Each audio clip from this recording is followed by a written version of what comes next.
If I ask you to picture birth control, what's gonna pop into your brain? The pill, the patch, IUDs, maybe hormonal implants? But the thing is, all of these options are for biosex females. For biosex males, there's really only condoms and vasectomies, where a surgeon shuts the vas deferens tubes that let sperm travel up and out from the testicles. Even though there's been a bit of research on safe, reversible male birth control, no product has ever made it out of the lab. And this week in the journal Basic and Clinical Andrology, a group of scientists announced that they'd made some progress on a relatively new male contraceptive called Vasalgel. Vasalgel is a sticky polymer gel that's injected into the vas deferens tubes, physically blocking sperm so it can't swim up and mix with the semen. Since semen is still being made, all the sex and fluid stuff works the same, but no sperm means no fertilization and no pregnancy. It's also designed to be a reversible contraceptive, so scientists can theoretically break down the gel and flush it out with a second injection of sodium bicarbonate solution, plain old baking soda. Before trying this contraceptive on humans, scientists have been testing its safety and effectiveness in animals like rats and rabbits,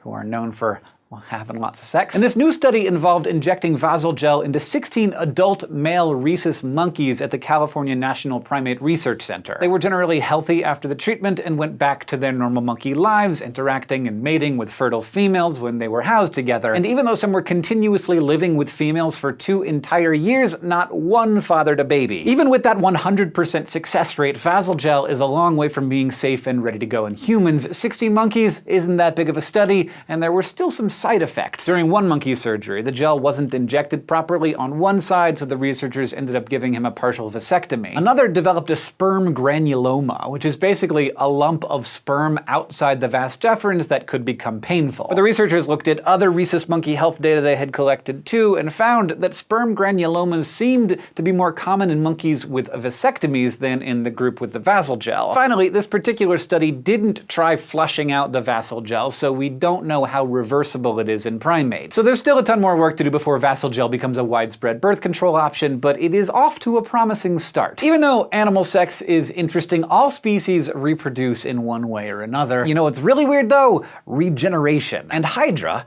the squishy tube-shaped freshwater animal, not the mythological sea serpent or Marvel villain, are really, really good at it. Even if you chop them into tiny shapeless chunks of tissue, they can regrow in just 2 days, complete with tentacles, a mouth, and a sticky little foot. This superpower raises a bunch of questions though, like how can a chunk of tissue know how much to regrow where without becoming a weird Frankenblob with extra tentacles and triple heads? Well, researchers from the Israel Institute of Technology published a study in Cell Press this week, which looked at how important the tissue's physical structure is for regeneration. Hydra have thin parallel actomyosin fibers running through their entire body, like our muscle tissue. They can contract these fibers to wiggle around, but it turns out that the alignment of these fibers is really important to help chopped up tissue reform the right way. See, Hydra bodies are really simple. One head and one foot lined up along a single body axis. And regeneration starts pretty simply too, when a tissue chunk twists and folds into a hollow ball called a spheroid. The alignment of actomyosin fibers in the spheroid lays out a structure that gets inherited throughout the new Hydra's body. So the researchers wanted to test how different tissue chunk shapes formed spheroids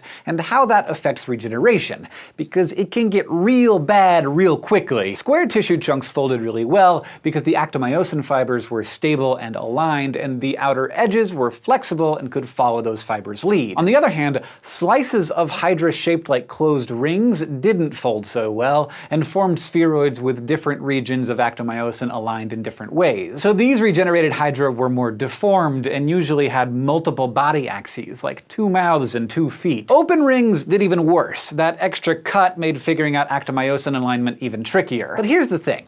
When the researchers threaded thin platinum wires into these ring-shaped fragments, they were more likely to regenerate correctly and do it faster, maybe because the actomyosin fibers had more of a guide. This new research supports the idea that it's not just chemical signals that matter in growth and development, because physical forces influence cells in lots of ways too. And even though Hydra regeneration is a little more extreme, it's similar to how we humans heal wounds and develop as embryos. So there's a lot we can learn about ourselves from these squishy little tubes. Thanks for watching this episode of SciShow, brought to you by our patrons on Patreon. Thank you especially to our President of Space, SR Foxley. Thank you, SR. Additionally, we have just launched a podcast that we would like you to be interested in if you are an adult person, because it is just sort of the SciShow staff sitting around talking the way that we normally talk, which can include some curse words. I'll put a link in the description, because I can't say the name of the podcast on SciShow. Looks like something straight out of a bee-monster movie or Alien, but